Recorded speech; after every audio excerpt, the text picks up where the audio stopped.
Hello నేస్తామ్స్, మేము ఇచ్చట కుశలమే, మీరు అచ్చట కుశలమేనా? మా జున్నుగాడు గడప దాటాడండి. గడప దాటితే గారెలు వేయాలంట.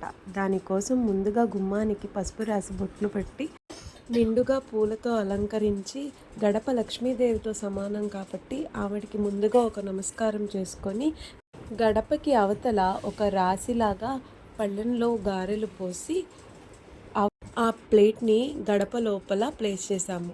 జున్నుని వాకిలి బయట నుంచి గుమ్మం దాటించి ఇంట్లోనికి తీసుకొచ్చి ఆ గారెలు పట్టుకునేలా చేశాము. నిజానికి ఈ ప్రాసెస్ ఎలా చేస్తారో నాకు కూడా తెలియదండి. ఏదో నాకు మనసుకి తోచిన విధంగా తెలిసినంత వరకు బాగా చేయాలనే ప్రయత్నం చేశాను. మీకు కూడా నచ్చుతుందని ఆశిస్తున్నాను. మా జున్నమ్మగాడు చూడండి, గడప దాటి గారెలు తీసుకోమంటే అక్కడున్న పూలు తీసుకొని ఆడుతున్నాడు. చాలా గుంజిళ్ళు తీసి వాడిని ఎలాగైతే గుమ్మం దాటించడానికి ప్రయత్నం చేశాము. ఎట్టకేలకి జున్నమ్మగాడు గుమ్మం అయితే దాటాడు. ఆ గారెల కోసం కంటే ఆ పూల కోసం వాడు గుమ్మం దాటాడండి.